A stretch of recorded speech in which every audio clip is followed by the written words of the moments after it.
Okay, so can you see my screen? Yep. Do you see the slides? Yeah. Great. So let's get started then. There are a few more people coming in, so I'll just let them come in. Okay. So welcome to the course Fundamentals of Software Architecture. And today we will be covering chapter 1 of your course book, whose name is also Fundamentals of Software Architecture and Engineering Approach by Mark Richard and Neil Ford. So my name is Muhammad Humayun, and I'm a senior lecturer in Kalsta University in Information Systems Department. Many of you already know me from previous courses. So let's get started then. So first, if we talk about some course logistics, we are running this course in learning period 1, so week 4 to 13. It's a 50% half-paced course. And this course, we are running this module online. And if we talk about the course literature, our main book that I will refer you to do reading would be, let me see, I think there is some more students who wants to join. No. Okay. So I will be referring you to this course book, Fundamentals of Software Architecture and Engineering Approach by Mark Richards. This is your course book. And occasionally, sometime I will refer to this course book, Software Architecture in Practice, 4th edition by Len Bass, Paul Clements, and Rick Kazman. So, but it is only for occasional use. So we will have 8 lectures, and then there are a number of assessments in this course. So we have 4 assignments with pass and fail grade. 2 of those assignments you will do in groups, and the last 2 assignments will be done individually. There will be a project, but in project you can have grade VG, G, and U, and you will do that in groups. And finally, there will be a written exam, and there also you can have VG, G, and U grade. So how you can earn a VG grade in this course overall, uh, I will talk about it in a minute. So if you get, for instance, a VG in your project, and if you get a VG in your written exam, then and you pass all the assignments, then you will get a VG. So assignment 1 is about identifying architectural characteristics. We also call them non-functional requirements or quality attributes. It's a theoretical assignment, and you will do that in a group of 4 students. Then we have assignment 2. There you will implement a RESTful API, preferably in Java, but you can do that in other languages as well. Python, C#, JavaScript, it's up to you. So it's a programming assignment. This one also you will do in group of 4 students. And then assignment 3 is about introduction to server in cloud, getting started with Compute EC2. It's an individual assignment. You will be given a username, and you can actually create your own username and password. You will go there, complete the assignment, and submit a badge for this assignment. Assignment 4 is about getting started with serverless computing, and this is also an individual assignment. It will be done on AWS Cloud. There will be a project where a group of maximum 4 students will work together. And at the end, you will submit your code, your report, and you will give a presentation. And based on that, I will ask you some Viva questions, and then you will be given a grade G or VG or U. And finally, there will be an individual written exam in Inspira of worth 40 marks. And I already explained that you pass all the assignments, you get a VG in your project, and then you get a VG in your written exam, then you qualify for an overall VG. So what is software architecture? I just want to make sure, are we recording the session? Let me see.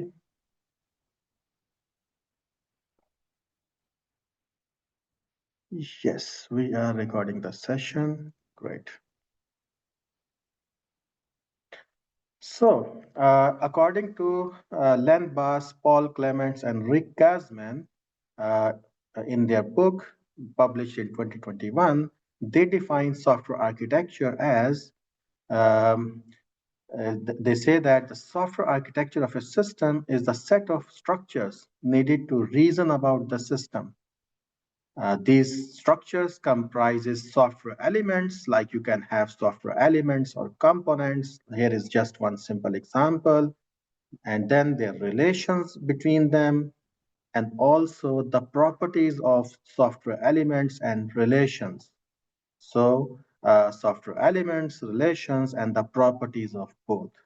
And if we look at the definition given by ISO or IEEE, they define software architecture as fundamental concepts or properties of a system in its environment, embodied in its elements, again, one element, second element, third element, the relationships that they have between them, and the principles of its design and evolution, how you define them and how they evolve over time. So if we talk about the definition given by your course book, they argue that most of these definitions are outdated or incomplete.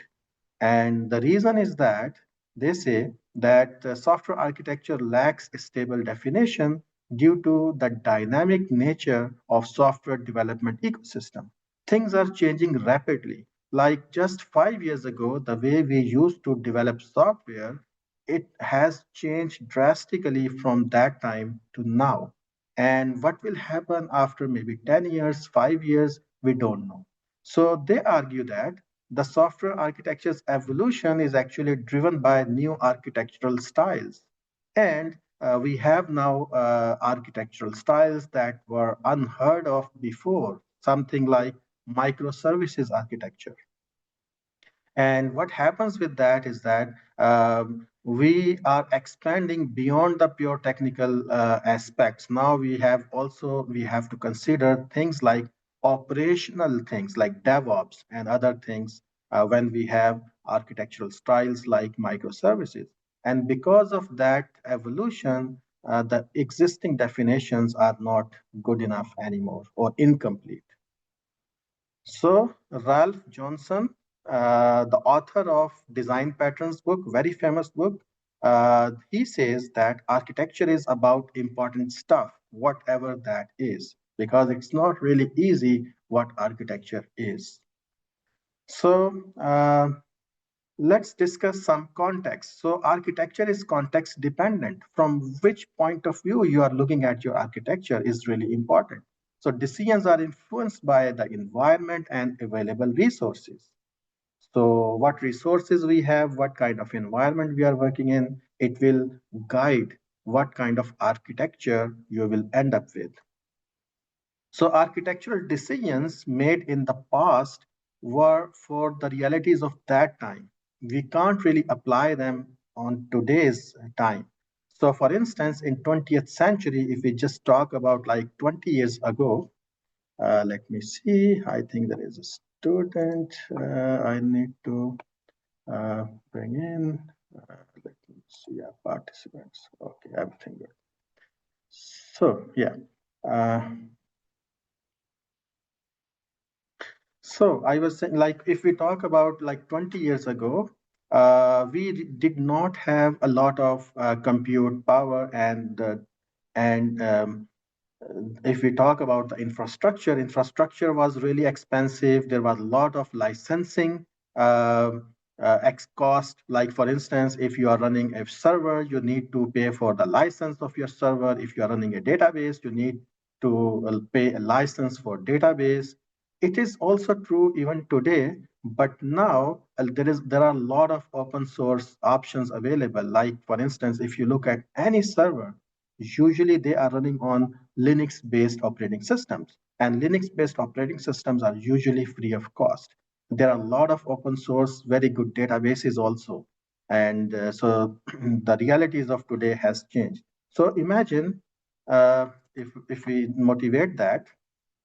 So imagine, I will first talk about this example. Imagine you enter into a data center in 2002, and you tell to the head of operations, I have this great idea which is really revolutionary.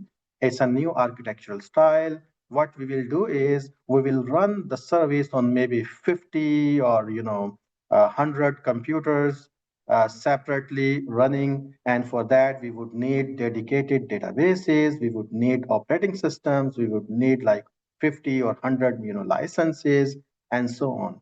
And that head of operations would see you like maybe we have, or if I go there, if he would or she would see me like I have lost my mind, because it was so unimaginable in 2002. Think about something that is reality in this time, which is microservices architecture. Precisely, we have a number of maybe 110, 5, microsystems running their own operating systems, their own databases, their own applications, and so on, and which is completely unimaginable in previous times. So things have changed, and because of that, software architecture has also changed. So there are four factors when we define software architecture. We need to consider these four factors. The first one is what kind of structure you will have. So the type of architectural style. And here you can have like layered architecture, you can have microservices, you can have microkernel, and so on and so forth. And we will learn about them in coming lectures. And then you can have architectural characteristics or quality attributes or non-functional requirements. And then the success of a software system really depends on not only the functional requirements, which is functionality, but also on non-functional requirements like quality attributes like security, availability, scalability, or UX design, and these kind of things, accessibility, and so on.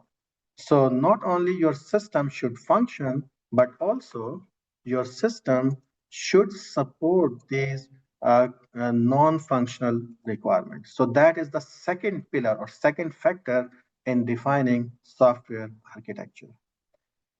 And then comes architectural decisions. So architectural decisions are more like rules dictating how you will construct your system, and it forms usually the constraints for the development teams. What kind of how you will manage your developments within the teams. Are you going to what kind of operations, the way you will run your things. So this would be architectural decisions. And finally, the design principles. And design principles is more like guidelines. These are not very really strict rules, but these are some well-tested guidelines that you may want to implement within your software architecture. For instance, if you are using microservices, it might be a good idea to use asynchronous messaging between those components instead of having synchronous messaging. So these are the four factors that actually define a software architecture.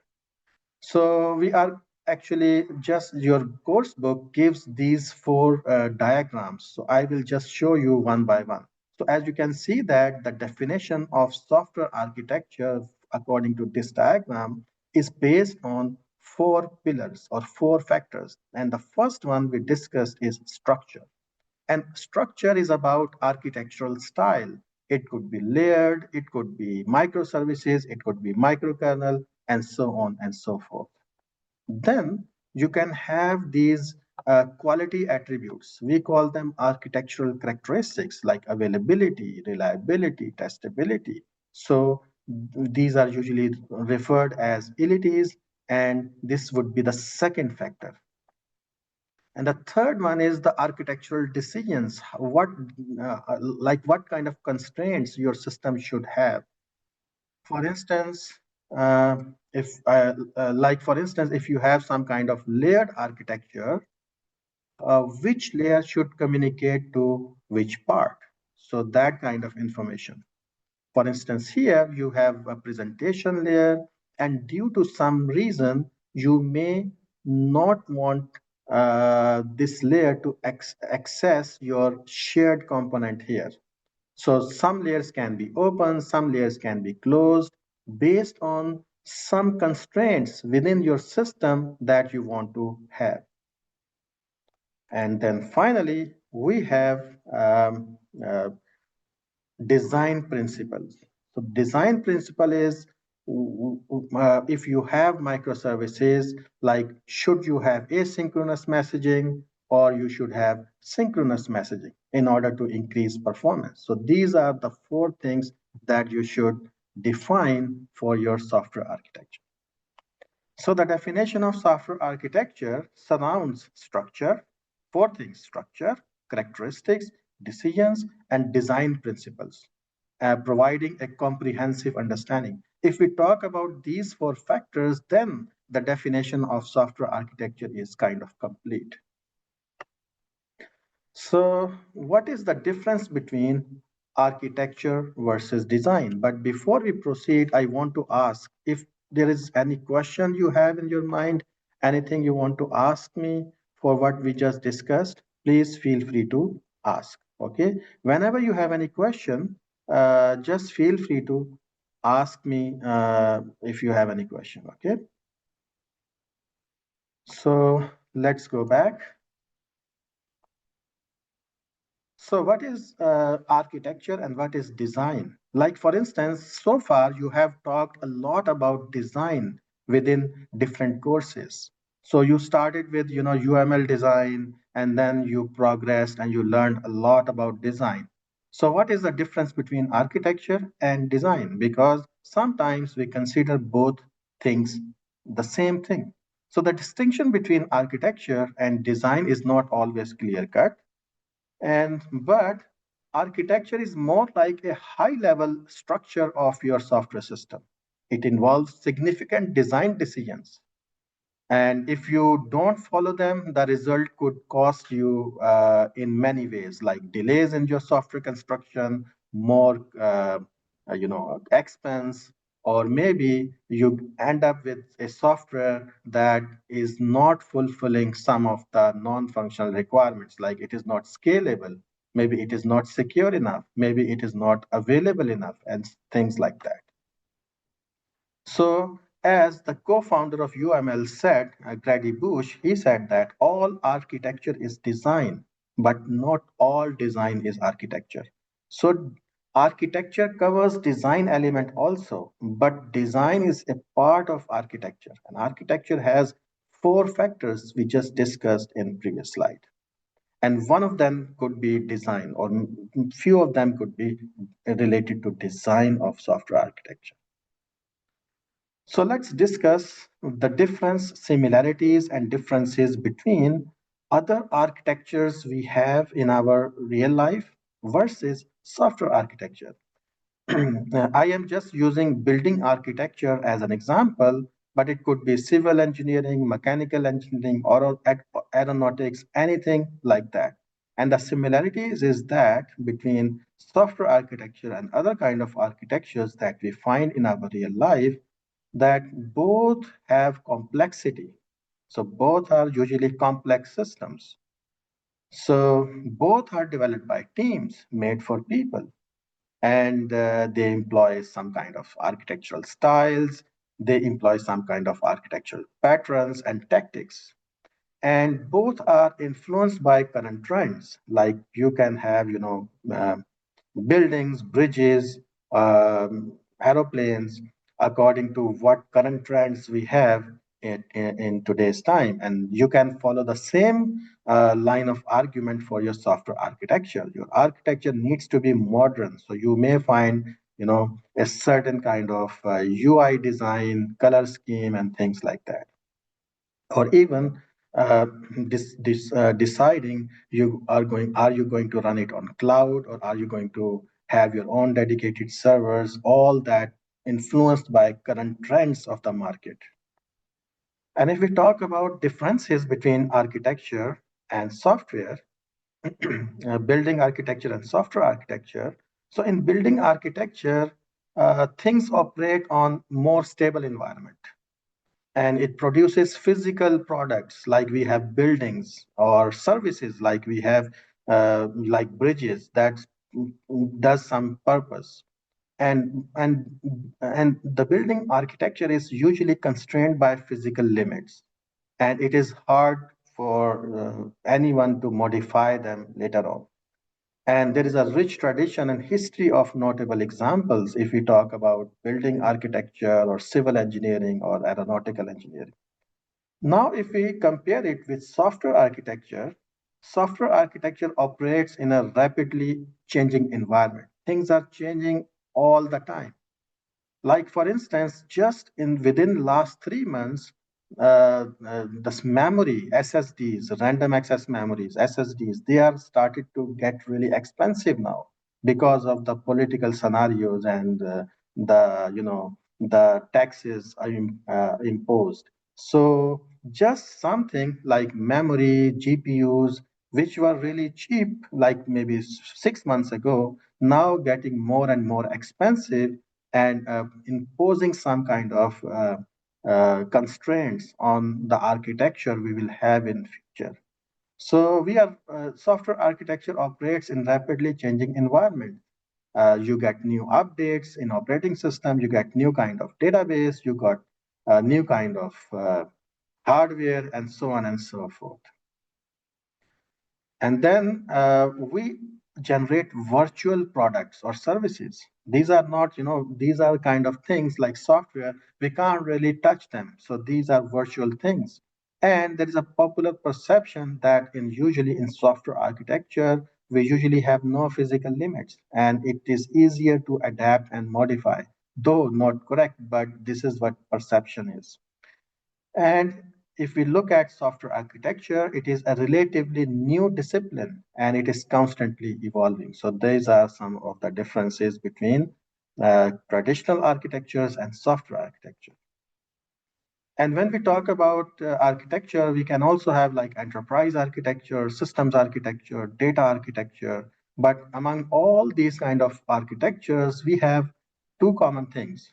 All have structure and they have some kind of vision. So why software architecture is important? Because software architecture represents earliest design decisions. Let me see, there is a sound. I just want to make sure everything is happening. Yeah, you are sharing your screen and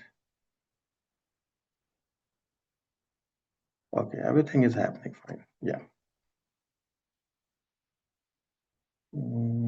Yeah. So software architecture, whenever you are defining a software architecture of your system, they represent earlier design decisions. And once you made them, they are hardest to change, more critical to get it right in the beginning, and it requires communication among different stakeholders. So your architecture diagrams, your architecture actually uh, it acts as a communication vehicle between stakeholders, business stakeholders, technical stakeholders, and so on, among all kind of stakeholders you have. And then first design artifacts. These software architecture is the first design artifact, and it usually addresses quality attributes or non-functional requirements or architectural characteristics. All these three names are the same thing, whether you call it quality attributes or non-functional requirements or architectural characteristics like performance, modifiability, reliability, security, and so on. So far what we have discussed in software design, we usually only talk about functional requirements, how your software will function, how it will represent a business process.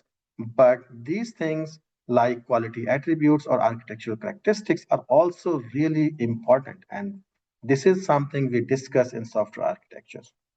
And then there should be software architecture is a key to systematic reuse so that it should be transferable. We should be able to reuse abstraction that we define in defining an architecture of a software. So the right architecture actually paves the way for system success, and a wrong architecture usually leads to some kind of disaster. So now we will discuss Like, for instance, imagine after finishing your studies, you start working as a software developer. For a few years, you will work as a software developer. Then you will may become, a manager within your agile team. And later on, maybe you assume the role of architect. So what is expected from you as an architect? So architects make architectural decisions. So if you want to know more about it, you can read chapter 19. So what architect does, it defines architectural decisions and design principles that your teams will follow. So it guides technology decisions rather than specify. So here is really important. uh, Architect will actually just say that we want to have a reactive based framework for front end web development. And then it would be the role of your developers who have more now, become more tech savvy. They will pick Angular or React or whatever technology is more appropriate to your software architecture or your software. So this is the role, like this is a shift. An architect is looking at high level things. It should just guide what kind of technology your teams should use. And but then your developers, your teams will specify within that guidelines what technology they should actually pick for the software. And it is really important to have this balance between guiding and making specific technology decisions. And we will talk about that in coming slides, because an architect is having usually a high level view. He knows a lot of things in breadth but not in depth with the passage of time. So it is better that an architecture just guide and let technology specific things picked by the developers. And then the architect should continually analyze the architecture. So, what is the vitality of your architecture that you picked based on the changes in technology and business requirements happening? So, also, when we build any system with a passage of time, there can be structural decays. Structural decay, like it can happen because business requirement change. It can happen because you change some technology. It can happen because some of your teams are now not working for you, and you have other people, new teams working for the same project. So, with the passage of time, a structural decay can happen because of the change of requirements. So architect has to analyze these kind of things in on regular basis. And also he needs or she needs to consider testing and release environment um, for overall agility, how agile your system is, how easily you can release your next version and something or next um, uh, thing that um, that you're supposed to release, how quickly you can do that.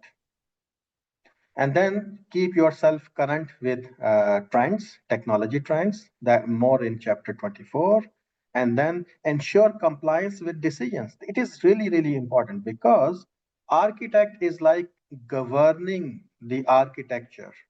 So architect design the architecture, and then he or she should govern it, because it's not architect who is sitting and writing code. It is the development teams that are actually implementing it. So how you ensure, so it is really important. You have to ensure as an architect that whatever decisions you made, your teams follow them. So there has to be some surety that decisions, architectural decisions, has been implemented.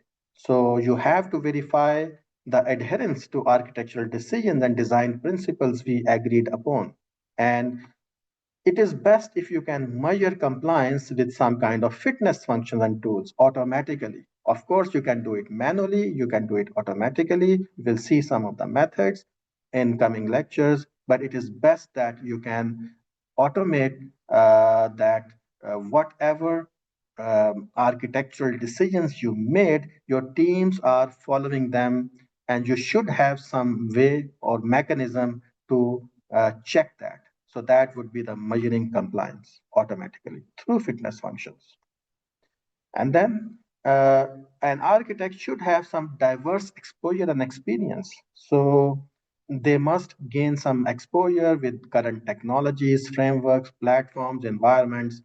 And it is important that an architect has a technical breadth. He or she knows a lot of things little by little instead of having depth in those technologies so that decision making can be done. So we don't need depth for an architect because architect will just decide what architectural decisions should be. It is the teams or developers that they will implement. So developers should know that technology stack in depth, but architect just should know enough technology stacks in breadth, a lot of technology stacks, a lot of things, so that the right things could be picked by him or her. And they should have business domain knowledge, like how uh, business processes work in that business domain in which you're supposed to develop a software. So it also helps, if they have this domain knowledge, they will be able to communicate effectively with all the stakeholders using that domain knowledge. So if it is a banking application, an architect must have in-depth knowledge of how the business processes within that domain works so that communication can be done properly. They should have interpersonal skills because it's not all about technical problems, solving technical problems. It is more about people problem. Like Gerald Weinberg say, no matter what they tell you, it's always a people problem. An architect is managing teams, so people are working in those teams, so there can be friction. Architect is talking to domain people, so clients, for instance. So they may want to have some kind of requirements that doesn't make sense when you translate them into technology. So an architect must have interpersonal skills so that he or she can satisfy and steer towards the right direction. So understand and navigate politics also. This is also kind of similar point that you have to justify your architectural decisions so that others are satisfied with the decisions what you made. For instance, it is said in your course book that almost every decision an architect make will be challenged by product owners, by project managers, by business stakeholders. So you have to be good with the politics as an architect also, so that you can convince number of people from different backgrounds. So the role of architect, if we just summarize, the role of architect is to take input from different kind of stakeholders to understand what are the objectives, what are the functional requirements, what are the quality attributes or non-functional requirements, what are the constraints, what are the concerns. They also need to look for the community experience within software industry. What are the principles being followed? What are the patterns? What are the architectural styles? What are anti-patterns they should avoid? And what are the tactics? And so on. And finally, the technology stack they should be aware of in breadth, the technology stack, and then only they can make a good software. They can architect a good software. So finally, in this first presentation that I have, we will discuss two laws of architecture, software architecture. So the first law of software architecture is that everything in software architecture is a trade-off. So decisions must consider opposing factors and trade-offs are inherent. So what it means is that there is no right and wrong answers when you pick something within your architecture. Whatever you pick, there will be some trade-offs. There will be some plus and minus that you need to consider. And then a side effect or a consequence of this first law of software architecture is if an architect thinks that they have discovered something that isn't a trade-off, more likely they just haven't identified the trade-off yet. So we will talk about it. Like if I want to give you an example, it could be security and let's say how fast your software can work, for instance. So if you try to impose more security, so that means you will depend on more encryption, you will try to use APIs and stuff that makes your software secure. And once you do that, your software will become slow. It's the nature of this thing. Like the more security, the more layers you will add in to your system, the more slower it will become. So there is no escape of this. So it's a trade-off. You want more security, you should spend more computational power. Your software can be heavier to process things. So this is what the trade-off is look like. So whatever non-functional requirement you want to add in, there will be some plus and there will be some minus. So this is what we call first law of software architecture, that everything in software architecture is a trade-off. You pick something, you lose something. Then the second law of software architecture is why. Why we do that? Why we need this? Why this architectural style? Why this design pattern? Why is more important than how you do it? So why is more important when you define your architecture? You have to question all these things. And if you answer your why, then you will figure out how later on. So it's more discussed in chapter 19. So understanding the rationale behind decisions you made is crucial in architectural considerations. Why you did that, why you need more security, why your design should be more accessible for different audiences, and so on and so forth. So that was our first presentation. So I think uh, we I will just continue with my second presentation now. If you have any questions what we discussed so far, please feel free to ask. Anything you want to discuss, anything, any question you that came to your mind, please feel free to ask. Okay, before I start the second lesson, I will just take you to Canvas page quickly. So this is how our Canvas page looks like. So there is an introduction to the course, schedule is there, um, and I divide these lectures like this. If you open one lecture, you will find the PowerPoints, but also you will find something interesting like Notebook LM audio podcasts. I really encourage you to listen to these podcasts. So you can just play from here, or you can get all these podcasts from this link. So this link will take you here, and what you can do is you can download the whole podcast for all the chapters we are going to cover in this course. So just download the whole thing for in one time. And then for each lecture, I will mention what notebooks you should listen to. So chapter 1 and chapter 2 we cover here, and it is also mentioned here. So listen to podcasts related to chapter 1 and chapter 2. Then read these two chapters. And also there are some recommended videos to watch for you. Once we finish the lecture, I will upload the lecture recording also. So similarly, we can proceed and you will find a similar structure. The PowerPoints will be there, podcast, which one you should listen to will be there, recording will be there, what chapters we covered, and some really important things like recommended videos to watch. So this one, solid principle, the paper we discussed in one of the lecture, and so on. So you will find all the details on Canvas page.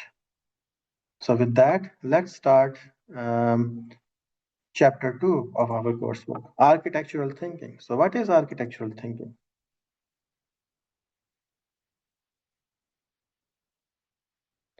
Okay, can you anyone confirm me if you can still hear me? Everything good on your end? Yep. Great. Everything's nice. Okay, great. So this is chapter 2 of your course book, Architectural Thinking. And what is this? So it's what how an architect should think. So architect sees differently than a developer. So consider analogy of coach versus player. Coach try to look at the game from different perspective than player. So as a developer, you are given a task, maybe to work on a database side, maybe work on one feature, maybe back end, front end. So, but as an architect, you are looking at the whole architecture. So involves a unique perspective, and it goes beyond merely thinking about architecture. So we will see that in coming slides. So there are four aspects that you must have when thinking like an architect. So you have to understand the difference between architecture versus design. You need to learn about you should know that you have to have technical breadth instead of depth. You must know how to analyze trade-offs, and finally, you must understand business drivers. So, if we talk about architecture versus design, the traditional view of architecture looks like this. And I will just focus on this diagram for a moment. What traditionally it is considered is that an architect sits in some kind of ivory tower, isolate himself or herself, and then by sitting there, architect came up with things like what should be the architectural characteristics or non-functional requirements or quality attributes based on business requirements. Then they end up or came up with the architectural style, and then they try to draw a component structure or component diagram of the software on a very high level. And once they do that, they forward, they have a meeting with their developers, they forward these um, architectural decisions they made, and they hand over to their development teams. And then these development teams work on, the class diagram, how your logically your software look like. They work on user interface, and once probably in UML diagrams, in a form of UML diagrams. And once they do that, then they start writing code. So this is a traditional way of looking at how software is being architected and designed. However, it is not something we should use because there are some challenges, like it is unidirectional. It considers that architect is kind of isolate himself. Architect doesn't talk to developers until everything is finalized. So the developer has no say in this kind of traditional view of architecture versus design. So, architect is about high level design, and design is about low level design, where you actually start building things. So, but as we can see, the problem that it is unidirectional. Architects make decisions and developers just follow that advice, which is not good. Then there is a disconnect between architect and development teams. What your course book actually advocate is having collaboration model, continuous collaboration model. And we can see that agile methods also kind of support this kind of collaboration method. Now, the architect is not sitting in some kind of isolation. Architect is actually sitting maybe next to their development teams. And the purpose of this architect is to work like a coach, provide leadership to the development teams, and also provide mentoring to the development teams. And then on every step, when they, for instance, based on business requirements, when they are finalizing non-functional requirements, they communicate it to with their development teams, and the development teams give them feedback. And when they are talking about some architectural style to follow, like microservices, microkernel, layered architecture, they communicate to their development teams and get feedback from them. So it's happening in collaboration, everything. So developers have a say, in the design, in the architectural design, and architect has a say in the technologies they are picking, the way, the development teams will do that. So unlike, maybe you have heard about waterfall approach, it's an old school approach of developing software where you do things, or it is more like, in every factory setting, whether it is development of cars or any factory kind of setting, we use this kind of waterfall approach where you build something first and then second and then third, and then we move on. Really rigid kind of style. But now what we uh, so what we have here is that this collaboration should be bidirectional, and the collaboration should be continuous between architecture versus design. And architect must kept in a loop these developers, and these developers must keep everything in loop with these architects. So there should be everything should happen in synchronization, and then only we think that in the rapidly evolving time we are in, we can have a successful architecture of our software. Then the second aspect is this technical breadth, and your course book gives you this diagram. Let's try to understand. Imagine you are starting as a fresh developer, so you are here somewhere here. And when you proceed further and time goes by in the downward direction, when you proceed further, your technical breadth starts to increase. So on a horizontal axis, you have your technical breadth. In the beginning, you have very low technical breadth, you have very low technical depth. But with the passage of time, you start increasing your technical breadth, you know more things, and you know more things in more detail. So that is the technical depth. Technical breadth means you know a lot of things, a lot of frameworks, you start to know many technology stacks. And technical depth is you are getting really good in those technology stacks. Your area of specialization is increasing. So then we have three categorization: stuff you know, stuff you don't know, and stuff you don't know you don't know. That is really a dangerous area to be, really, for anyone. So it's best to be in this area. It's the more you know, the more you realize how much you don't know, right? So this is what your book says, the knowledge pyramid.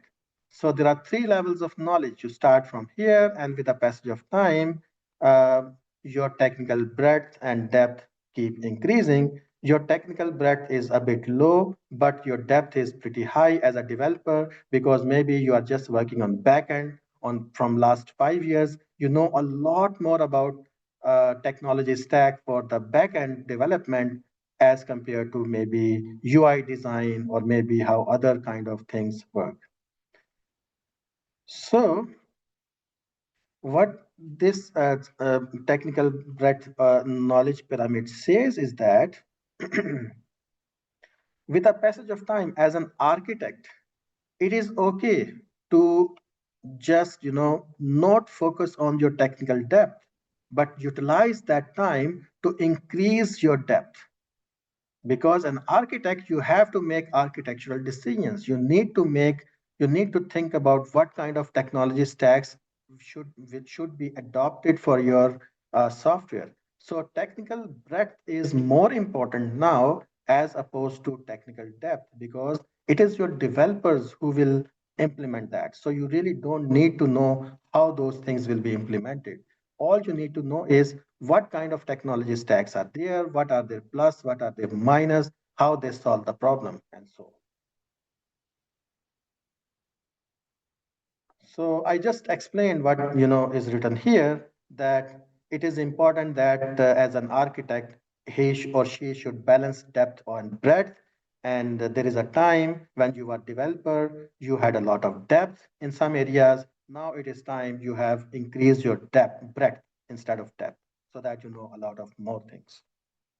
So how can technical breadth be increased as an architect when you are not actively coding, for instance?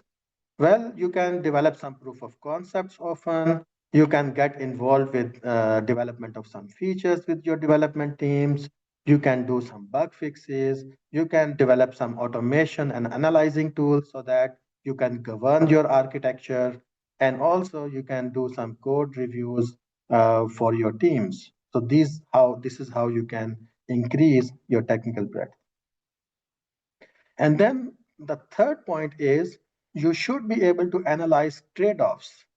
So what is because architecture is all about seeing plus and minus trade-offs. There is no right or wrong architecture.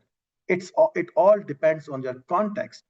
So the context you have is your architecture kind of fulfill the requirements or not, and it depends is the universal answer in architecture. So I will try to give one example. We will follow this example to explain what I mean when we say that there is no right or wrong answers in architecture, only trade-offs, plus or minuses.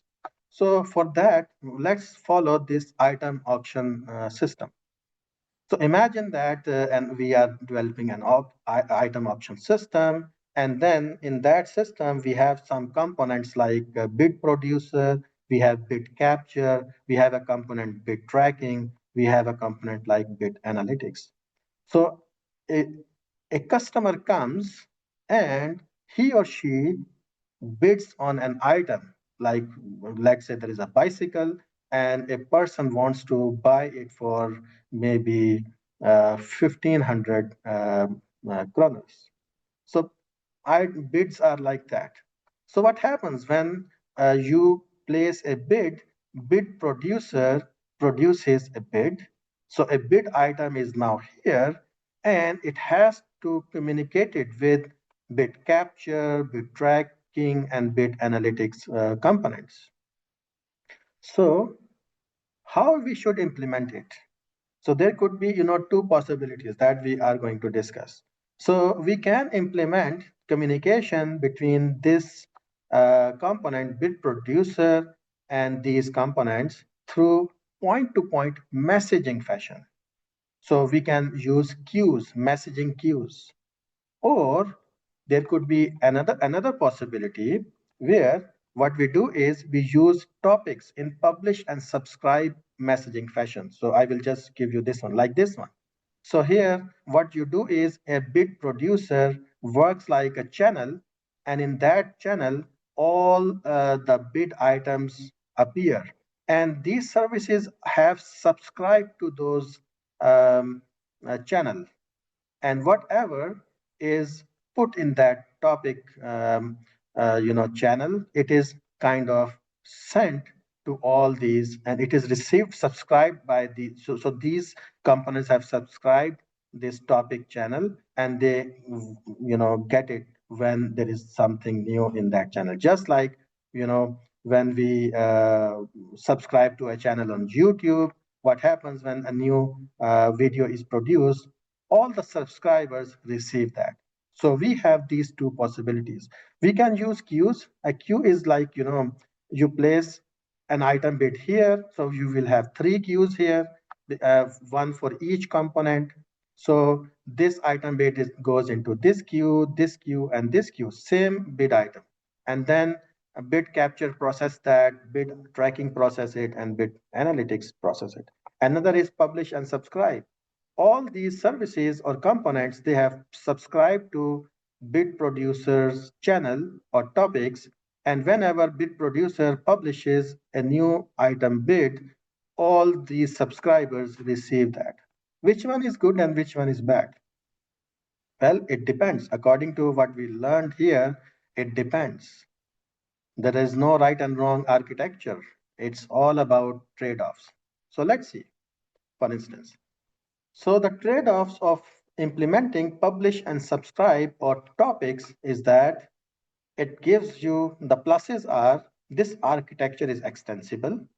Extensible means you can easily add new components here, and all this new component needs to do is subscribe to this channel. There is no change required within the existing architecture. All you need to do is put one new component here, and this component will subscribe to these topics, and it will also start receiving these bits. So architecture in publish and subscribe is more extensible. Extensibility is there. Then service decoupling. So this service doesn't need to impose, so this bit producer doesn't need to impose much on this component or this component or this component. So services are pretty decoupled from each other. These are independent services from each other. But then there are some disadvantages also having this publish and subscribe. So such as, anyone can come here, a new component, and can start listening to our channel or topics. So we need to define more security. So there can be security concerns.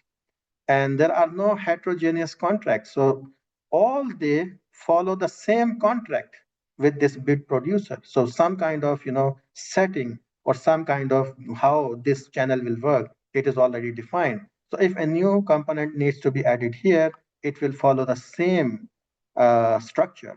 So all contracts are similar. There is no heterogeneity in it. They can't be different from each other. And then if you add a new subscriber here, how this bit producer know how many, how these components process this item bit? It cannot know that because all this bit producer is doing, it publishes that and nothing more. So these subscribers, how they process it, they ignore it, they work on it, this bit producer doesn't know that. So there is a problem of monitoring and programmatic scalability.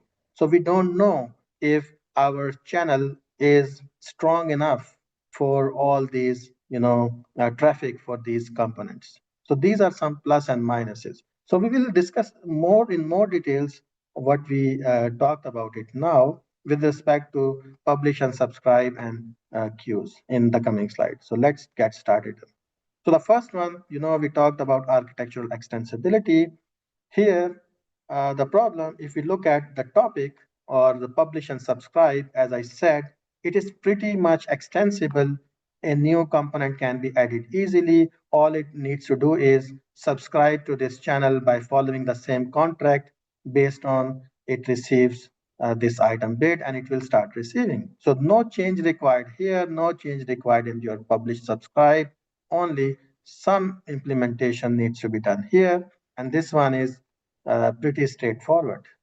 So imagine that you want to have one new component like bid history here, and it doesn't, for that addition, you don't need to change anything in your existing structure. However, if you talk about queues, you see here, what you need to do, if I add another component here, bid history, I need to implement a new queue here. And then this queue will talk to that bid history. So I need to do some work here. I need to have a queue. I need to have that component. So more work. So from that perspective, topics or publish and subscribe is more extensible compared to queues. Now, second point, decoupling. So in topics, these are really, decoupled. They don't know much about, they are pretty independent from each other. Well, but if we talk about queue, as you can see, they are tightly coupled with, so like for instance, you have this bid producer and then you have this bid capture. They communicate through this queue, and this queue makes them pretty coupled together. So bid producer exactly know, for instance, when you place a bid here, you know that you are sending a bid to bid capture. Here, you know that if you send an item bid to bid tracking, you know that you have sent which item bid you are sending to which component. You have more control here. So this is, we can say that more coupled system, and this one is more decoupled. So for instance, here what you did is you just publish an item bid. Did bid capture work on it or just ignore it? We don't know. So that's a difference. So here we have more decoupling, and here we are tightly coupled within that architecture. Then data access and security, as I said, anyone, any new component can come here, subscribe to this channel. It could be, it could be a legitimate component, or it could be someone trying to steal information about this bid item. So in order to make secure this publish subscribe, you have to have stronger mechanism for data access and security. But in queues, you have a lot of control. How?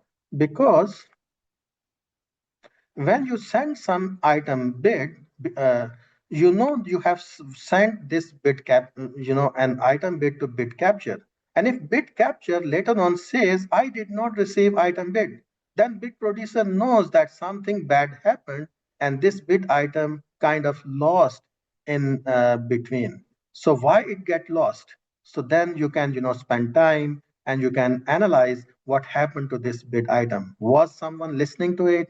Did it got hijacked, and so on. So loss of data, loss of bit item, it is strictly, it is much easier to impose a security over here as opposed to here. And finally, here you have homogeneous contract, the same channel you have. So if any new component needs to listen to this channel, they have to follow the same structure, same contract they have to follow to receive that item bid. But in queues, you can decide to have different ways these queues work. So one contract for this one, the way they interact, maybe data is exchanged in the form of XML. One here, maybe data is exchanged in form of CSV file. Here, maybe something else, and so on. Finally, monitoring and scaling. So in publish and subscribe, it does not provide any mechanism to monitor if item bid processed by this one, or this one, because it just publishes and it has no mechanism to control.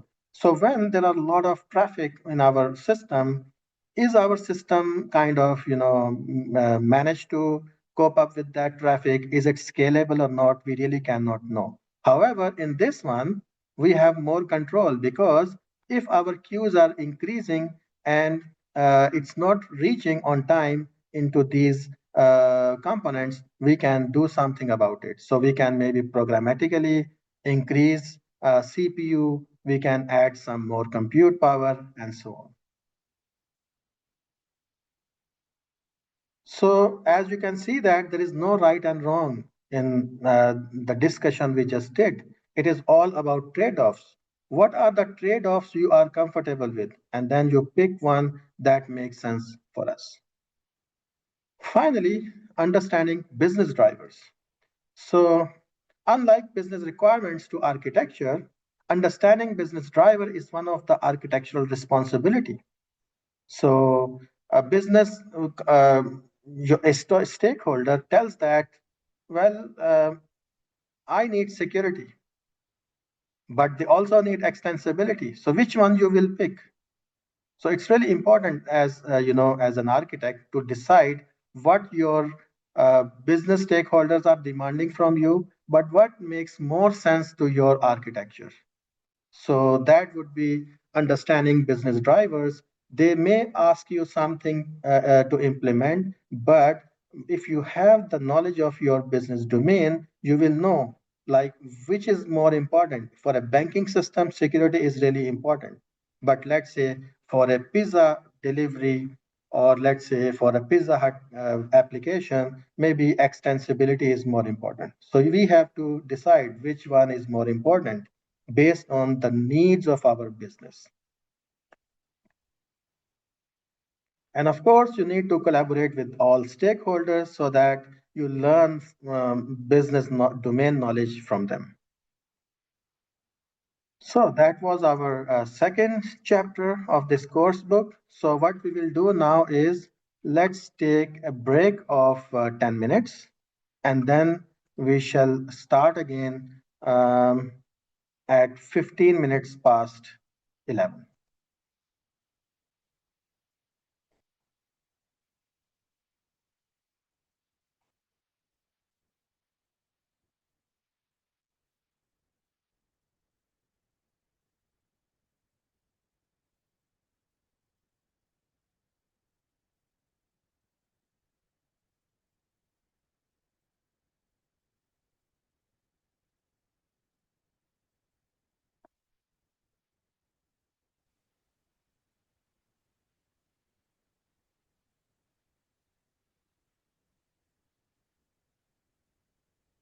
Okay, so do you see my screen?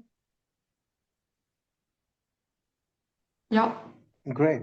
So this is now chapter 3 of the course book, modularity. And Glenford J. Meyer in 1978, he wrote a very famous book, The Art of Software Testing. He said 95% of the words about software architecture are spent extolling the benefits of modularity, and that little, if anything, is said about how to achieve it. So, chapter 3 is about modularity, how to make your components, your software modular. So, modularity is an organizing principle, how you organize your piece of code, your components within your software.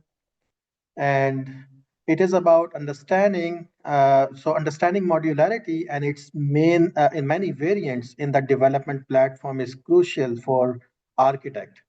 Within an architect, how you will, maintain your code, how modular they will be, it's very, very important.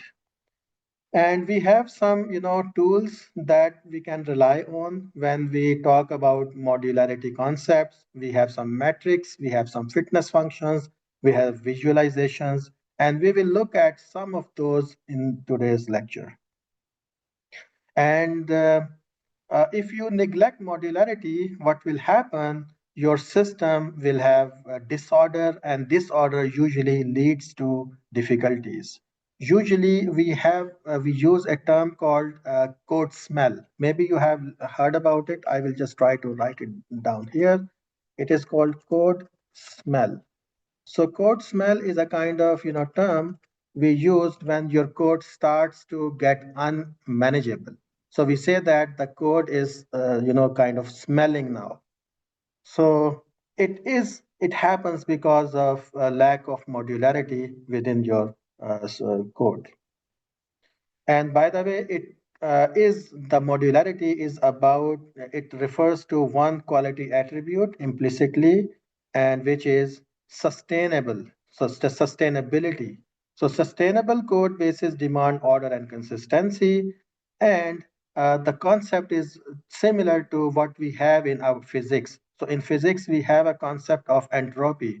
Entropy says with the passage of time, every ideal system starts to disorganize. For instance, we are living in this world, and the time the Big Bang happened, everything is kind of disordering itself slowly. So planets and us, everything is moving towards a disorderly state. Even so, we say that if you want to keep order within a system, what you need to do is you need to provide energy, you need to pump in energy to maintain the order within that system. So as it is written here, energy must be added in a physical system to preserve order. Let's say you are running your refrigerator, it has some order, it has some temperature, you want to maintain it, you have to use energy. The same thing can be also applied on software architecture. When you are maintaining your code base, in order to make it maintainable, in order to keep its structure sound, in order to adhere to what architectural we agreed upon, we have to spend energy to ensure that good structural soundness still exists. Why we usually deviate? Because in the middle of project, maybe some requirements got changed. Maybe there are additional features your stakeholders want you to implement. And because of those last minute demands, we tend to change our existing system, and that can lead to problems. So our desire is to have modular systems, and we can do that so that we can maintain them. And we usually do that through modularity. So let's see what we have uh, just to see how modular our system is. So definition is that a module is a self-contained unit that can be combined with other modules to create a larger, more complex structure. So we can have multiple modules and they piece together to complete a structure, a complex structure. So it's a logical grouping of related code. You can have classes, functions, packages, and so on. And it can be language specific mechanisms like, in Java, we have packages, or jar files. In .NET, we have namespaces that help us make our code modular. So developers typically use, modules when they are grouping related code. We usually follow some logical grouping of our code using namespaces, packages, etc.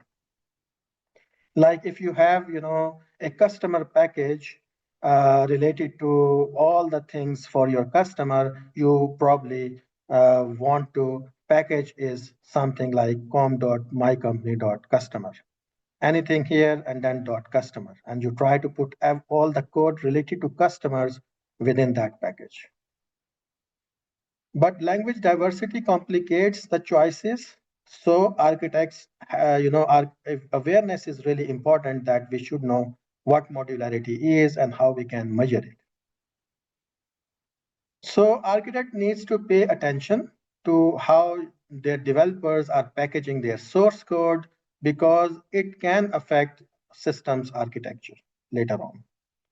So tightly coupled packages, if you have, packages that are really tightly coupled, they work together with each other, then it will become challenging to reuse those components for some other tasks. So you have to know that if two components are tightly coupled, they work together nicely, but if you want to reuse one of the component, then it might not be easily reusable. So in architecture decisions, modularity refers to logical related grouping of code regardless of physical separation. Doesn't matter how you arrange your code physically in files, modularity refers to logical grouping. So what happens usually is that we try to lump code together for convenience to have rapid development, but with the passage of time, what happens, restructuring of that code becomes more difficult and difficult because of coupling of that code with each other. So modularity is distinct from physical partitioning. Physical doesn't matter how you physically partition your code. Important thing is that modules should be independent from each other, and they should not depend too much on each other if you want to enforce non-functional requirement reusability. How can we measure modularity? There are three metrics that we will go through today: cohesion, coupling, and connaissance. So cohesion is about the relatedness of components within a module. So a module is a bigger thing, and within you can have smaller components. And cohesion measures how components are related with each other, how tightly they are related or how loosely they are related. So the degree to which elements of module work together, and it is recommended to have high cohesion because you created a module to serve one purpose. And within that module, you need to have high cohesion. High cohesion means they are all doing the same kind of functionality together. So high cohesion is good because it reduces maintenance cost for making code more understandable. So everything related to one module is in components which are closely related to each other. They have high cohesion. They are closely, tightly coupled. That means you just go to one place in the module, you look at your code, and it can be more understandable because it's all in one place logically or physically. So functional cohesion is about checking if the module you define, is it for one functionality or more than one functionality? So functional cohesion means whenever you define something, it should only, whenever you're defining a module, it should serve only one purpose. It should solve one functionality. So if you do that, then you will end up with functional cohesion. And granularity is also kind of similar idea. So like, we have granulars of, like if you look at salt or if you look at sugar, there are small granular items you see in there. So granularity means module must be released and reused independently. That means each component, each piece, or each structure, like in sugar items, granular, they should be independent from each other. They should not depend outside of that granular. So good cohesion versus bad cohesion. And here is one example. So this one is an example of bad cohesion. It's you define a class named request helpers, and you do everything, a lot of functionalities, different disjoint functionalities together here. Like you create a user here, you get email request from email from request, check forum exists, is authenticated, and such transaction. So a lot of different functionalities are happening in one place. That's not good. It's a bad cohesion. And this is an example of good cohesion, for instance. Class name is text util. So it has to be all about utility of text. Like you can strip some spaces, white spaces from text. Is this text palindrome? Palindrome is a kind of, phrases that can be reversed. Like if you read them in left to right or right to left, it ends up the same palindrome. I'm trying to think of some palindrome right now. I don't know. Let's quickly get one. Yep, let's see. Yeah, these are all palindromes. Like, for instance, if I just open this one, Eve, you read left to right or right to left, same. Radar, same thing. Left to right or right to left, same thing. So these are palindrome words. You read this way or other way, it will be the same. So is this text that you feed in palindrome or not? Replace all. Replace this text with this, whatever you put here, to camel case text. So these are different functionalities related to the utilities of text. So this is a good example of high cohesion because all the functionalities are related to the purpose utility related to text. And if we look at it from this diagram, here we have high cohesion because the color shows you the related functionality. All the related functionalities with green color, they are in one granular. And all the other yellow or different functionality are in another granular. So this one module serves one purpose or one functionality, and this other module serves another purpose or functionality. However, so this is an example of high cohesion, which is good. But this is an example of low cohesion because different functionalities represented by different colors are all mixed together in this one module. So that's not good. So this green here, some greens here, these two yellows here, and one yellow here. So that's an example of bad cohesion, low cohesion.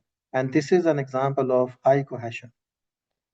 And by the way, this is just representing a spaghetti of code. You just keep writing and writing, and you end up with a piece of code that is just all way together, like a spaghetti. So we call it, actually, there is a term called spaghetti of code. This kind of code, there you cannot really recognize different functionalities from each other. This is called spaghetti of code, and this one is low cohesion, and this one is having high cohesion. So high cohesion typically correlates to tight coupling. As you can see that this one, all these functionalities, they are tightly coupled together. So when you have high cohesion in this example, all these small functions, maybe each green spot represent one function like that. And these functions are related to each other. So it has tight coupling with each other. So these all yellows, they all also tightly coupled with each other. So high cohesion typically means tight coupling. How can we measure cohesion? Okay, so this slide talks about that. So how can we measure if it has a high cohesion or low cohesion, or tight coupling or low coupling? So there is this cohesion metric, LCOM. So low LCOM score means good structural cohesion, by the way. Just for this one, there are 5 metrics we have. LCOM 1, 2, 3, 4, 5. And this one, the formula mentioned here is LCOM 1. So let's do it together step by step. It's not very difficult. We will go through it together and it will make sense. So first of all, I will focus on this class. So you define a class, maybe x.java, or maybe x.cpp, or maybe some JavaScript file. And in there, you have some over here attributes. So these are attributes. And you got some methods. These are some methods. I will first write them nicely. So what it means is that these two lines, B and C, connected with M1. It means this M1 method uses B and C attributes defined in class X. So everything is defined in class X. You got method 1, which uses B attribute and C attribute. Okay. And then you got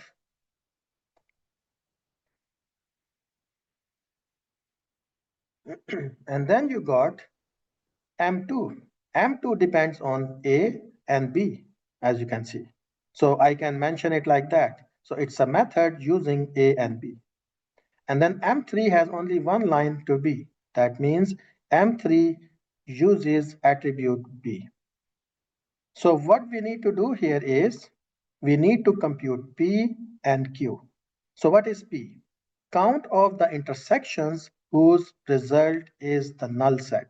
And Q is count of the intersections whose result is not null set. So I'll just confirm one more time. Are you listening? I mean, are you able to hear me properly?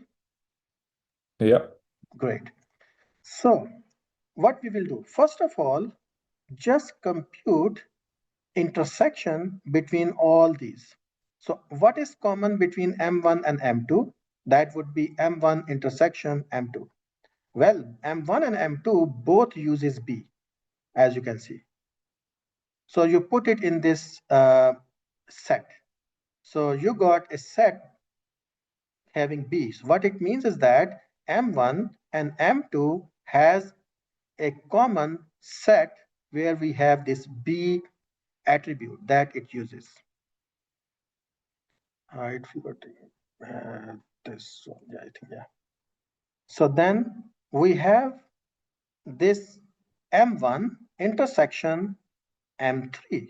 What is common between M1 and M3? Let us see.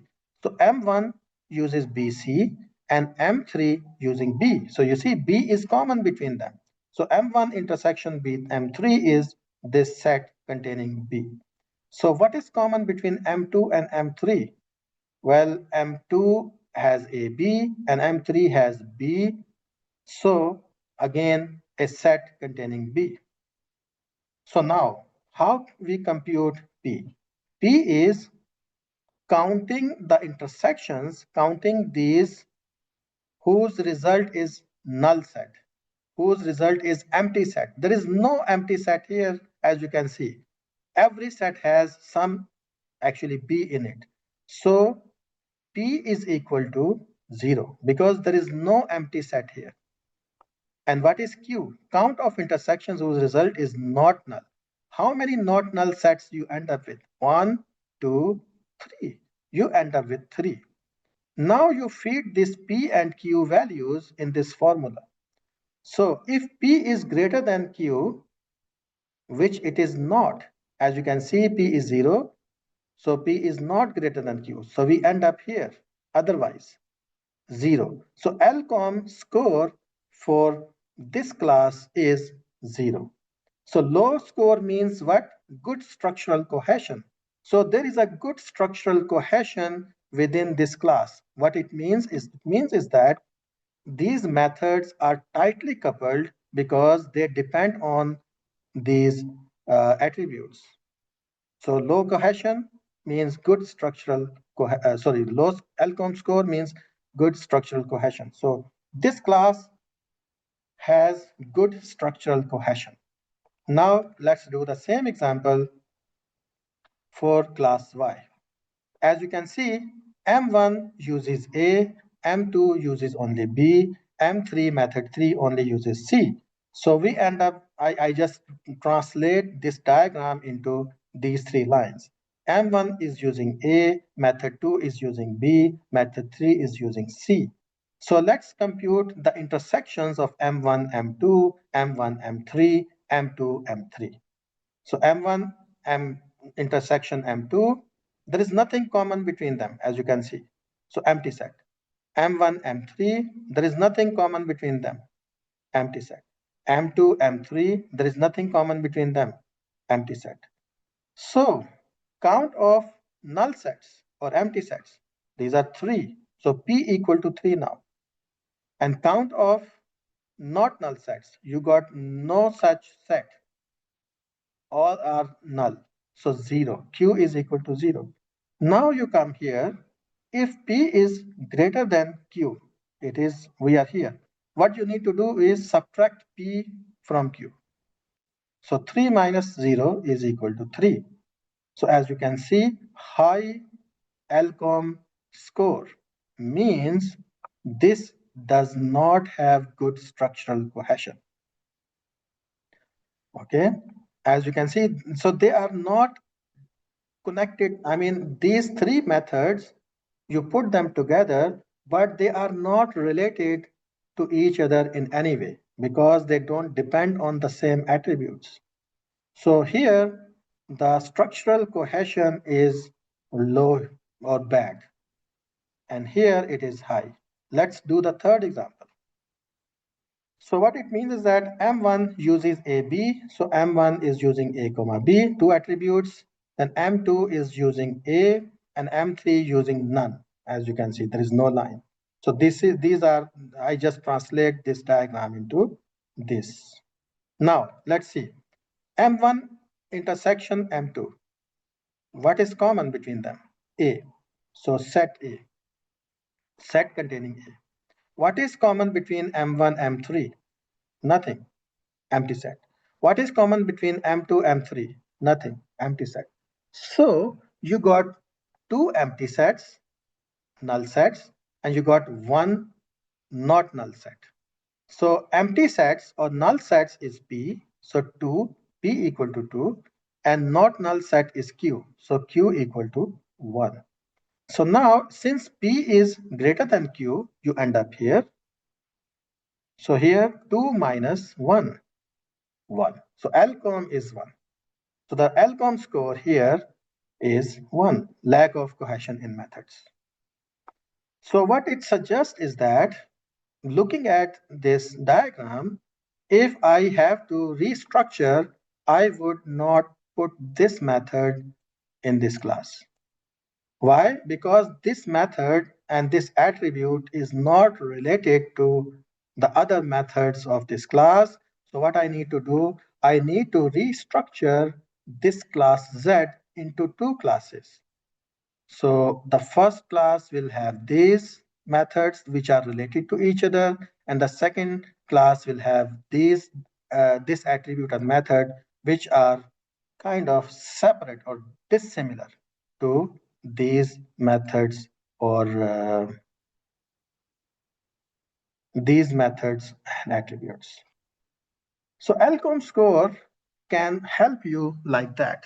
If you try to draw which methods uses which attributes, you can restructure based on that. And by the way, here, as you can see, there is no relatedness in this class Y. These methods and attributes are really not related to each other. So you have to think where to put this, and where to put this. Definitely, there is very low structural cohesion in this class Y. And definitely here, as you can see, everything depends on others. So high cohesion you have. So this is how we can count them and we can calculate them. So what we learned that class Z shows mixed cohesion, this one, where developers could refactor the last field or method combination into its own class. I will give you one more Alcom. So we are not going to discuss all of those. We will only discuss one more, and we will do some more examples. So let's see. So this is now Alcom 2. In previous slide, we discussed Alcom 1, and now we are going to discuss Alcom 2. By the way, in this paper, all these Alcom matrices has been discussed. So Alcom 2 was actually discussed by Lee and Henry in 1993. They discussed Alcom 1, 2, 3, 4, and some of them are discussed by some other people. So Alcom 1 works like this, what we discussed. You try to find commonalities between all the methods. When we compute intersection, what we are doing is we are finding commonalities. Find commonalities between method 1 and 2, method 1 and 3, method 2 and 3, and then based on that compute Alcom score, lack of cohesion method. This is Alcom 1 right here, as you can see. Alcom 2 is defined a little bit differently by Lee and Henry. So how they define it? So the number of disjoint sets of local methods, no two sets intersect. Any two methods in the same set share at least one local instance variable. So let's do the example to understand what it really means. Same example we have here, class X. What you need to do is, first of all, in the first 3 lines, as you can see, I just translate this diagram into, like, method 1 is using B and C, method 2 is using A and B, method 3 uses B. Okay. So how many common sets, how many sets you can end up with? Like here, let's see. M1, it has something common with M2. What is that? They are using B together. And M1 and M2 also have something common with M3. And what is that? M3 is also using B. So all these methods have something in common, which is they depend or they use B. So put all these together. M1 in one set, M1, M2, M3. Why we put them into one set? Because they have, all of them have one commonality.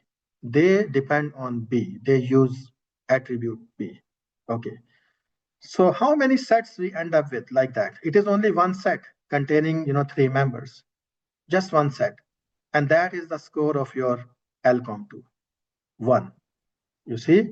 So this is low score. That means high cohesion. Okay, now let's do this one. Same thing. So M1 uses A, M2 uses B, M3 uses C. So how many, is there any commonality between M1 and M2? No. So how many sets we can make? There is nothing common between them and them. So M1 goes into one set, M2 goes into second set, M3 goes into 3 sets. How many sets do you have? 3. So the score of LCOM2 measure is 3. Okay, let's do one more example.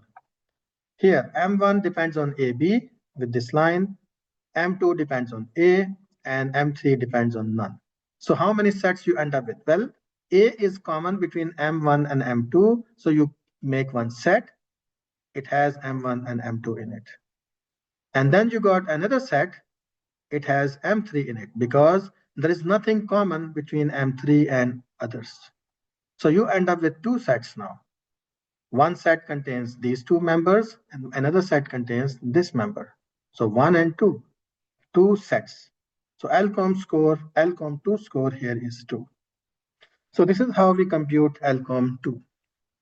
I will give you a few more examples so that you really understand.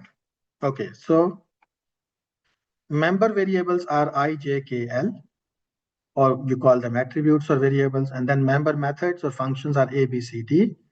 And this is our diagram. A depends on I and J, B depends on nothing, C depends on J and L. So I just put them like here.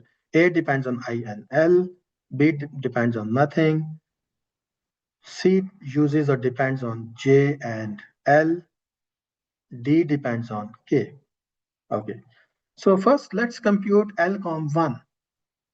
LCOM1. So what you will do in there, you will compute the intersections between all these methods. A intersection B, B intersection C, A intersection C, and then C intersection D, A intersection D, B intersection D. All possibilities, we put them here. A intersection B, A intersection C, and so on. And then try to see what commonalities they have. So for instance, A intersection B. What is common between A and B? Nothing. So it's an empty set. A intersection C. What is common between them? Oh, well, they have L common. Put L in between.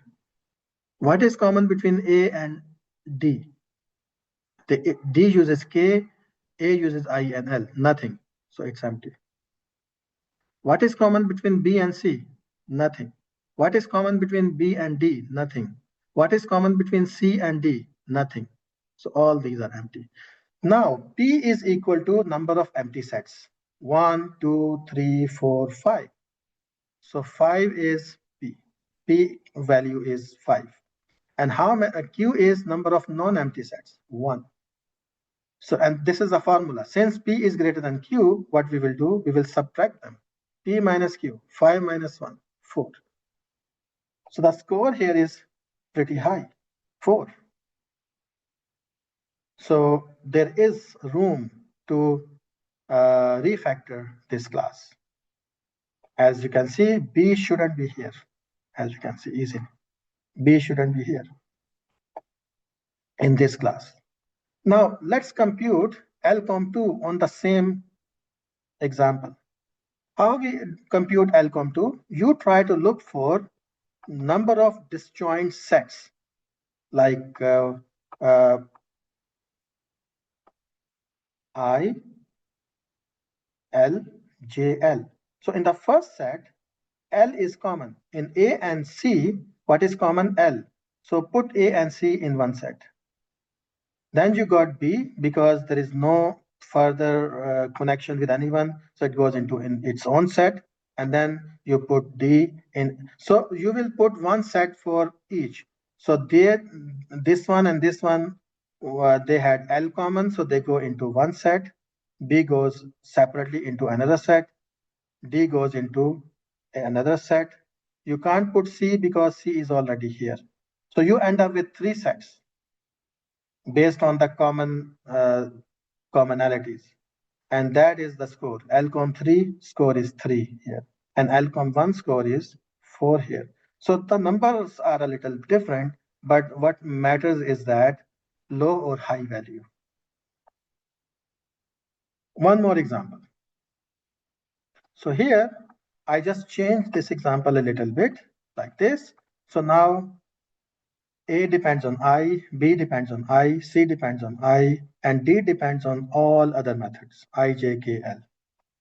So LCOM1. What is common between A and B? So that is A intersection B. I. What is common between A and C? That is A intersection C, I. What is common between A and D? I.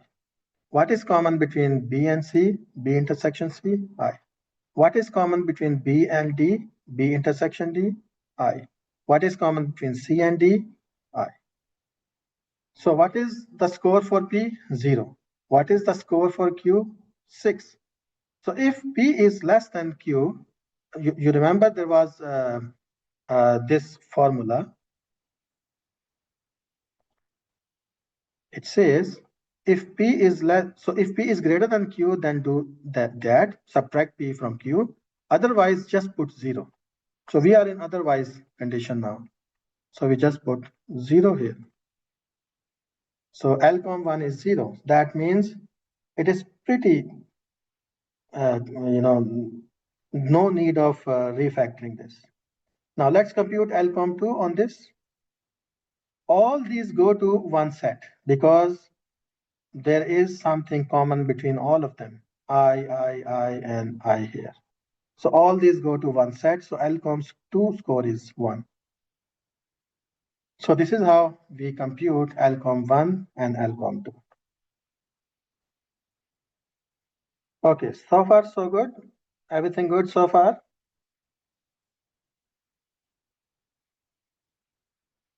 Are you with me? Is Yes. L,1 and L,2 make sense? Yes. Great. Okay, so now we were talking cohesion. So LCOM metric can assist architects in evaluating code bases during architectural style transition. So it can help you to refactor your code. It can help you to count some numbers. And there are some tools available where these L,1 and L,2 can be computed automatically.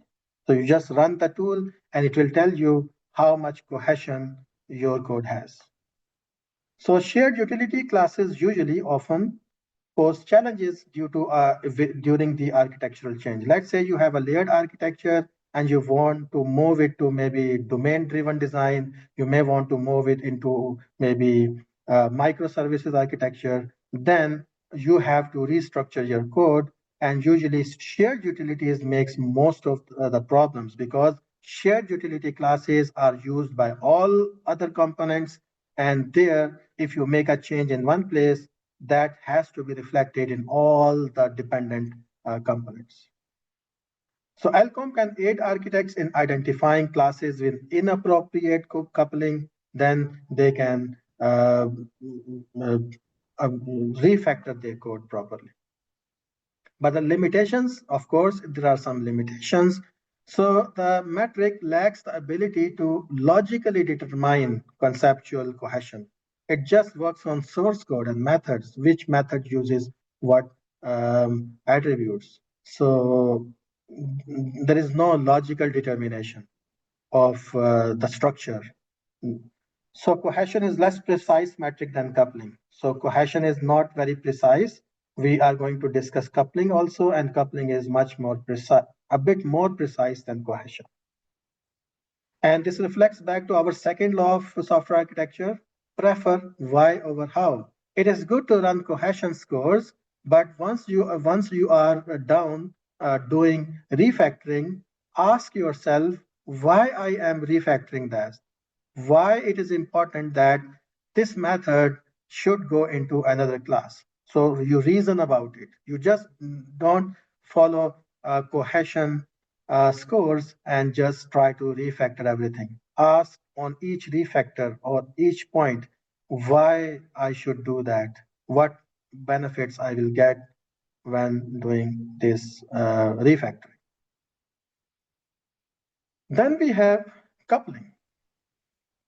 So coupling is a concept coming from structured programming like C, Pascal, even C++ code can be structured, Python code can be structured programming code. And here, coupling is actually the degree of interdependence between software modules. Like here, imagine every green point is, let's say, one module. And these modules depend on each other tightly. So you can say that in these modules, since they depend on each other, there is a tight coupling between them.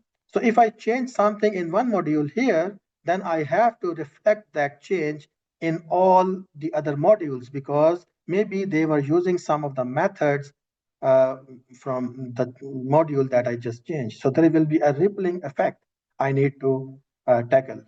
Otherwise, I will leave some bugs. And here, it's more like loose coupling. So with distance, what we are trying to show is that they are not kind of really depending on each other. All the things that this module needs is kind of most of it is within that module. So it doesn't depend on other modules. So if I make a change here, then probably this one will remain unaffected. So loose coupling means once we change something, then there would be less rippling effect. And tight coupling means if I change something in one module, all other modules needs to be updated. So I just said what written here. So if you have tight coupling, then you will have problems in non-functional requirements like maintainability, testability, and flexibility. Your code is not less flexible. It is hard to test your code, and maintainability of your code is difficult. So how we do coupling? So this comes from this book, Structured Design book, written by Jordan and Konstantin. So it is based on graph theory, routed in graph theory, and it has two concepts. Afferent coupling, you just count how many things coming into your code. So measures the number of incoming connections to the code artifact within your component, class, function, and so on. How many things are coming in to your code? That would be afferent coupling. And then you can have efferent coupling. It measures how many connections go out from your code. So from your code artifact. So afferent coupling and efferent coupling, incoming connections and outgoing connections. So it is important to just remember that afferent coupling is incoming connections, you just count them, and efferent coupling is outgoing connections, you just count them, because we will use these numbers in defining abstractness and instability of your code. So there are many other matrices there. We only look at abstractness and instability. And by the way, they use these two things. So this is why we discussed that. Number of incoming connections and number of outgoing connections from your code base, from your code artifact, from your module. So abstractness, how you measure abstractness? In layman term, or in just words, we can say that it's a ratio of abstract versus concrete artifacts. So when we say abstract things, it could be abstract classes, abstract interfaces, with respect to how many concrete artifacts you have, like concrete methods and other things. So what you do is you take a ratio between how many abstract elements you have in your code divided by how many concrete artifacts you have. And it will allow you to measure how abstract your code is. Okay. And then we can have instability. And this is a ratio of afferent coupling to total couplings. Okay, remember afferent coupling is here. How many outgoing connections you have? So outgoing connections divided by ratio to, so it's divided by total coupling. Total coupling means afferent and incoming and outgoing.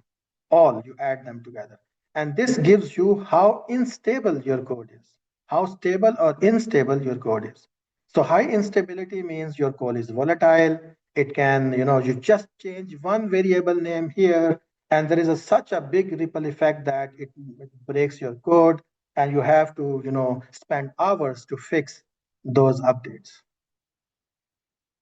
Okay, so now I will give you the formulas for that. It's not hard, just follow with me. We will do it together. So abstractness, how we define abstractness? So this formula looks very, difficult, but it's really simple. All you need to do is count all the abstract elements, put them here. Maybe we have 5 abstract elements within our code base, put them here. And then divide it by concrete elements. Just count how many concrete methods you have, put them here. Then divide it and look at the ratio you receive. It's a division, so it will be between 0 to 1. So with that, you will get an abstractness of your code. So I will try to motivate it through this example, which is extreme. Imagine you have 5,000 lines of code, all in one main method. So main method is not abstract element. Main method is a concrete element. So that means how many abstract elements you have here? Maybe just one. Okay, maybe just one. Actually, I can't put it 0 here, otherwise it will become undefined. So I have to just put 1. And then how many concrete elements you have in your code? It's a 5,000 lines of code, right? So imagine 5,000 instructions. So concrete elements are 5,000. So this is 1 and this is 5,000. So what it will give you?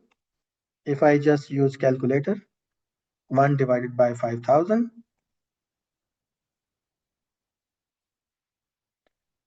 Approaches to 0, as you can see, almost 0.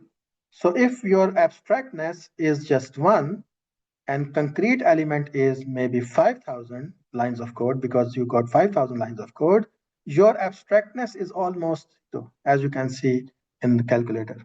So your code is really not abstract. Okay, this is what you learn from this example. Now, instability. Here what you need to do is you need to compute this formula. And this formula is afferent and afferent. So outgoing, all the outgoing connections, put them here. Just count them, all the outgoing connections, maybe 5, maybe 10, you put them here. And here are ingoing plus outgoing. Put them ingoing and outgoing and ingoing. And this will give you instability of your code. And here is an example. So a class that relies too much on other classes for its functionality. So since class is relying too much on other classes, that means there are what we will say is a lot of incoming connections, because you are relying too much on others' functionalities. And then maybe there are not many outgoing connections. So incoming connections means how much you use other code, and outgoing connections are how much others use your piece of code in that class. So you compute that. So a class that relies too much on other classes for its functionality is likely to break when those underlying classes changes. So the higher the number you have here, the more instability you get here, because high coupling means more instability. So it is unstable because you depend too much on other classes. And by the way, this is the final slide for today's lecture. I will stop here. We can use abstractness and instability in a formula. So this distance from mean square. So first of all, just realize that you divide abstractness by concrete elements. And here you divide outgoing coupling divided by total coupling. Sorry, afferent or incoming connections. So this is also a ratio. So ratio is always 0 to 1. And this is also a ratio, always 0 to 1. So if I plot it on this graph, on x-axis instability, which can be 0 here and 1 here. So the value will be between 0 and 1.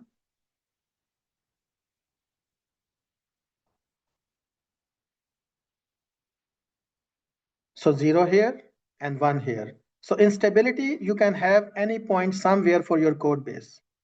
And abstractness, you can have any point somewhere on this one, right? Now we can compute the distance. What we need to do is abstractness score plus instability score minus 1. So abstractness and instability score minus 1. And it will give you a point like this one. And by the way, this is the ideal scenario when your abstractness and instability is kind of ideal. Then you will end up on this line. Most of the cases, it cannot be ideal. So then somewhere you can be here, you can be here, you can be here, you can be here, you can be here, you can be here, you can be here, you can be here, given these abstractness and instability values, right? So what we are trying to do is we are just trying to look for this distance as it is shown here, this distance. So this one is really not good because the distance from this line is too much. This one is also not really good. If you have abstractness and stability scores, you compute this distance and you end up on this point. That means it's not good. This one is pretty good. It is pretty close. This one is pretty good. It is pretty close.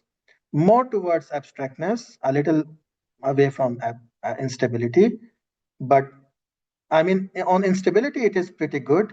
But on abstractness, it is a bit high, as you can see that. So this one means it's a little higher on abstractness and pretty low on instability. So this we get with this one. So what we really need to have is this.